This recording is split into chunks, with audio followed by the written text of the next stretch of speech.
Vikings certainly looking to take care of business against what feels like an inferior opponent record-wise than the Jags, but the Jags have still been in some really close games. And I mean, I hated the play call that they had at the end of last game against the Philadelphia Eagles, where there's a minute left.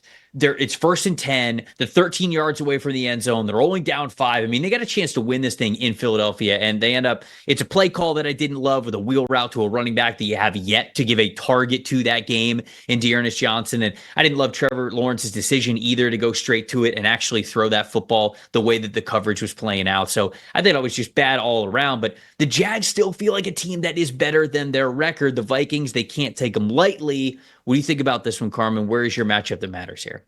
Yeah, I'm going towards the Vikings O-line against Josh Hines-Allen, Trayvon Walker, this Jacksonville pass rush and defensive front in general, because you did have a shakeup on this Vikings offensive line, which has been a strength of this offense, specifically the tackles. It was the tandem of Christian Darrisaw and Brian O'Neill that were kind of masking some inefficiencies on the interior of that offensive line. And there's just no replacing a guy like Christian Darrisaw when you're talking about, I believe, as a top 3 left tackle in this league. But then you have Cam Robinson. He gets there midweek, sits out the first day of practice, joins, gets a couple days of work, and then is basically told by Kevin O'Connell and the offense just, hey, block the guy in front of you. And you know what? He did it seamlessly. And this Vikings offensive line this last game against the Colts held up beautifully. The left side held up beautifully. They did some extra things too to kind of help Cam Robinson out and help in that protection. He got a game ball afterwards, Cam Robinson. I think that this was the single biggest impact when it comes to the trades that we saw, given the fact that without Christian Darrisaw, I think a lot of us just started to write off the Vikings, and rightfully so. He was so integral to what this offense was doing, to how Sam Darnold felt in the pocket and how he was able to, operate this offense. And no matter how good of a coach that Kevin O'Connell is, if you don't have time to throw the ball and you can't get it to Justin Jefferson and now TJ Hawkinson and Jordan Addison and all those guys, life is going to be really hard. And so now Cam Robinson comes in. Can Jacksonville still, kind of exploit that left side? Maybe the Vikings ease up a little bit on trying to help Cam now that he's been there a little bit longer. And now we get to see how well he actually is going to do in tandem with the rest of his offensive line. Josh Hines-Allen, 37 pressures. He's top 10 in the NFL with that. Trayvon Walker, 31 pressures, tied for 20th. This is something that they're going to have to contend with, and Jacksonville absolutely has the opportunity to overwhelm either side of this line with both of those guys. Yeah, I think that's certainly worth pointing out. Now, I'll say on the other side of things, that could also be a game wrecker. Not that I want to just go like, oh, trenches, no matter what, but obviously it is important. And I think there's a really interesting style matchup with what's happening on the other side of the ball, and that is the Jags offensive line. Now, it's a little bit tough with Cam Robinson no longer there, right? Because a lot of the data that we have from the Jags offensive line includes with Cam Robinson at left tackle, which is funny. Now, obviously, he's on the other side. Now that he gets to go against his former. Right. And so he's probably telling the inside secrets, about what these guys are doing in practice and what they're capable of. But probably still has the playbook. At least he's got it up here. He might not have it physically, but he knows it. He knows it between the years. When you look at the Jags offensive line, they're going to be preparing to go up against a defensive line that can throw everything at you, especially with Dallas Turner playing a little bit more and being a little bit more successful. You got Jonathan Grenard, who has one of the highest total pressure counts in the NFL so far this season. And I think just as a group, we know that Brian Flores is always looking to cook up pressure in any possible way that he can.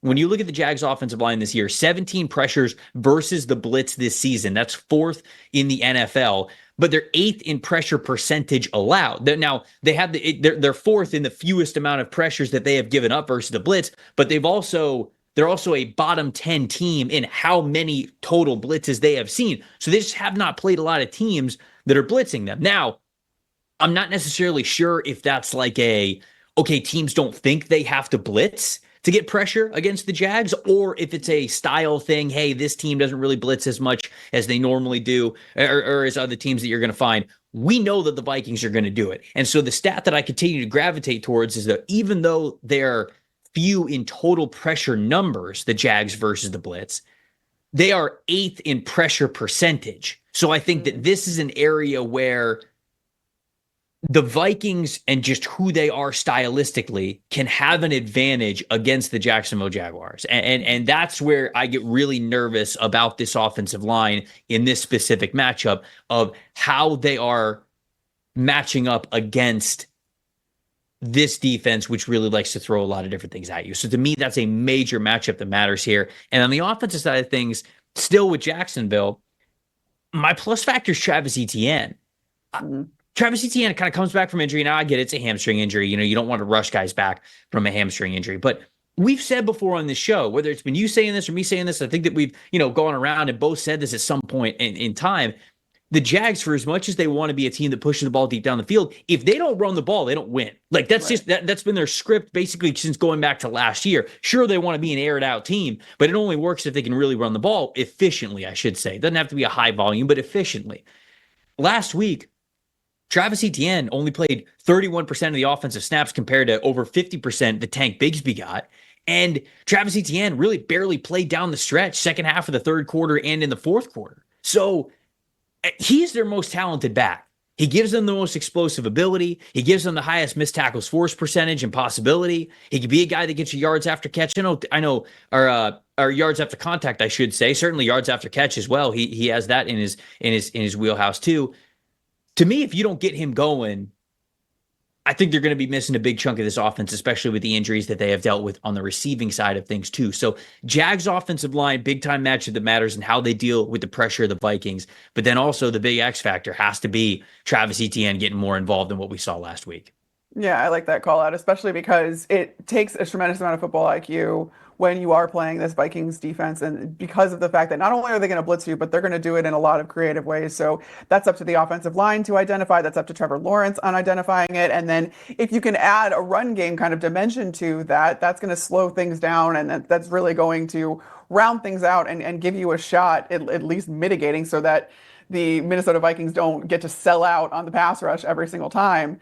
But my plus factor here is actually if you go on the other side of things with the Minnesota Vikings, it's Sam Darnold, but specifically Sam Darnold off of play action because of all of the success we've seen so far this season of Sam Darnold when exercising play action. So he's 51 of 69. He's got 713 yards, 9 passing touchdowns, which is the most of any quarterback off of play action. And then when you look at the other side of things, the Jags have allowed the most passing yards versus play action this season. So that is just a really good way to exploit this Jaguars defense. And it's something that the Minnesota Vikings and Sam Darnold specifically do very well.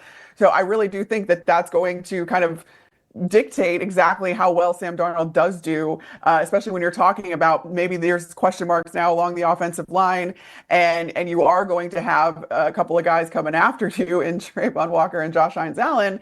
Can you kind of, again, the play action is a way to kind of mitigate that rush to make teams kind of respect and keep them guessing against if they're going to run the ball or not. And they do have Aaron Jones in Minnesota that is so effective at running the football and has been a light just vibes wise for the Minnesota Viking as he is at whatever team he's on. That's how he was in Green Bay too. But I really do think that Sam Darnold off of play action you're going to see a lot of that against the Jags, given the fact that that is a deficiency in their defense.